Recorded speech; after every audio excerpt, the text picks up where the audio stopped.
சரியாக புரிந்து கொள்ள வேண்டும். இப்போ நீங்க பாருங்க, அந்த வசனத்துல ஆண்டவர் என்ன சொல்றாரு என்றால், அவர்களுக்கு ஜீவன் உண்டாகவும் அந்த ஜீவன் பரிபூர்ணப்பட வந்தேன். அப்போ உங்களுக்குள்ள அந்த ஜீவன் வந்துருச்சுன்னா, இயேசுவை ஏற்றி கொண்ட உடனே அந்த ஜீவன் வந்துருது, அந்த ஒளி வந்துருது, அந்த வெளிச்சம் வந்துருது. நான் உலகத்தான் அல்ல, நான் உலகத்திலிருந்து பிரித்தெடுக்கப்பட்டவன், நான் வேறு மனிதன் என்பது நம்ம எல்லாருக்கும் தெரியும். அது அந்த மனிதர்கள் ஒன்று உணர வேண்டும், நாம் வேறு மனிதர்கள், நாம் தேவர்கள். இந்த நாம் சாதாரண மனிதர்கள் கிடையாது, அப்படி மறுபடி பிறந்த மனிதர்கள் தேவர்களாக இருக்கிறார்கள். அவங்களுடைய 1/3 அவங்களுடைய ஆவி மனிதன், உள்ளான மனிதன் முற்றிலும் இயேசுவை போலவே தான் இருக்கிறான். அவனுக்குள்ள தேவனுடைய சுபாவங்கள் எல்லாம் விடுகிறது. தேவனுடைய சுபாவம் அவனுக்கு உள்ள இருக்கிறது. அவன் தேவனுடைய மகிமையினாலே முடிசூட்டப்படுகிறான். வாசித்து பாருங்க, ரோமர் 8ஆம் அதிகாரம் 29ஆம் வாசிங்க.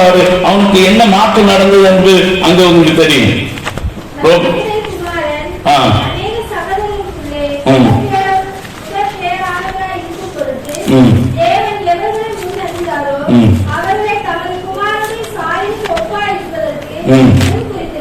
முன்குறித்திருக்கிறார்.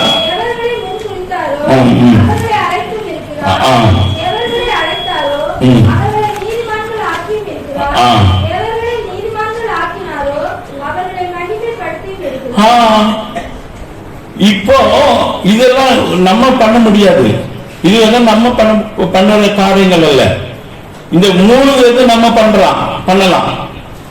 ட்ரெஸ் சேஞ்ச் பண்ணிடலாம், நகையை கழட்டிடலாம், இது அந்த இடத்துக்கு சினிமா பார்க்கறத விட்டுடலாம், இது நாடகம் பார்க்கறத விட்டுடலாம். இதெல்லாம் கொஞ்ச நாள் அப்படி அமைதியா இருப்பாங்க. எல்லாம் விட்டு எடுத்து நல்லா திருப்பி கொஞ்ச நாள் கழிச்சு பழைய கூடி கதை தர அப்படிங்கிறாங்க போயிடுவாங்க. அவங்க அப்படி அந்த கட்டுப்பாடுக்குள்ள இருப்பாங்க. இந்த தேவனால் பிறந்தவனுக்கு அப்படி இல்லை. அவனுக்கு பாட்டில திறந்து கிட்ட கொண்டு வந்து வச்சாலும் அவனுக்கு வாமிட் வரும். முன்னாடி குடிச்சவன் அவன் பார்க்கும்போது வாமிட் வரும். சிகரெட் குடிச்சவன் சிகரெட் ஸ்மெல் பார்க்கும்போது விலகி ஓடுவான். இவனுக்குள்ள அப்படி இல்லை. அது உள்ள ஒரு ஆசை அவனை பிடிச்சி இழுத்துட்டே இருக்கும். அவன் தன்னை கட்டுப்படுத்தி வாழ்ந்து கொண்டிருப்பான். நீங்க கட்டுப்படுத்தி வாழ்கிறது கிறிஸ்தவ வாழ்க்கையில, அது இஷ்டப்பட்டு வாழ்கிறது கிறிஸ்தவ வாழ்க்கை. அதெல்லாம் புரிஞ்சா, கஷ்டப்பட்டு வாழ்கிறது கிறிஸ்தவ வாழ்க்கை அல்ல, இஷ்டப்பட்டு வாழ்வது கிறிஸ்தவ வாழ்க்கை. நம்ம மனப்பூர்வமா சொல்லுவோம், எனக்கு இந்த மது எனக்கு வேண்டாம், எனக்கு இந்த புகையில எனக்கு வேண்டாம், இது எனக்கு தேவையில்லை, இதை பார்த்தா எனக்கு வாமிட் வருது, என்னப்பா அன்னைக்கு ரொம்ப விருப்பமா சாப்பிட்டேன் அப்படின்னு. இந்த மாதிரி கன்றாவிகளா நான் பார்க்க மாட்டேன். இது எனக்கு வெறுப்பாக இருக்கிறது. எப்படி அது உனக்குள்ள வருது? இது தேவனாலே உண்டாயிருக்கிறது. ஹல்லேலூயா. உள்ள அவர் வாசம் பண்ணுகிறார். இப்போ நீங்கள் தேவனுடைய ஆலயமா இருக்கிறீர்கள். வாசிங்க கொலோசியர் 1:27 வாசிங்க.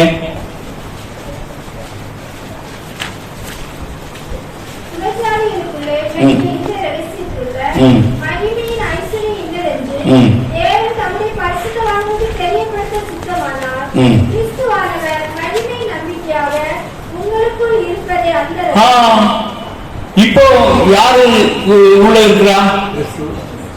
ஏன் மகிமை நம்பிக்கையாக கிறிஸ்து இருக்கிறார். அப்போ இந்த சரீரம் தேவனுடைய ஆலயமா மாறி போச்சு. அவர் உள்ள இருக்கிறார்.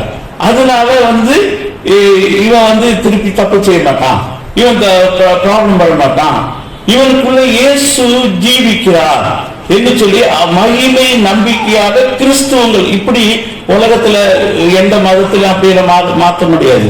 அவங்க கோயிலுக்கு வேண்டி அங்கே கட்டி வச்சிருப்பாங்க. அந்த கோயிலுக்கு போய் தான் அங்க தெய்வத்தை தேட முடியும், தொழுது கொள்ள முடியும். அவங்க தெய்வம் எல்லாம் உங்களுக்குள்ள இருக்கு, நீங்க தான் தேவனுடைய ஆலயம் அங்க அவங்க சொல்ல மாட்டாங்க. அங்க புண்ணிய ஸ்தலங்கள் எல்லாம் பல இடங்கள் இருக்கும். இங்க யாரு புண்ணிய ஸ்தலமோ, யாரு தேவனுடைய ஆலயம்? நம்ம ஜீவன் உள்ள தேவனுடைய பிள்ளைகள், அவங்க தான் தேவனுடைய ஆலயம். ஹல்லேலூயா. தேவன் மரித்தோர்கள் மத்தியில் வாசம் பண்ண மாட்டார். மரித்தோர் மத்தியில் வாசம் பண்ண அவர் உயிரோடு இருக்கிறவர் மத்தியில் வாசம் பண்ணுகிற தேவன். ஹல்லேலூயா. தேவன் மரித்தவர் கிடையாது, அவர் உயிரோடு இருக்கிறார். அப்போ அவர் எங்க வாசம் பண்ணுவார்?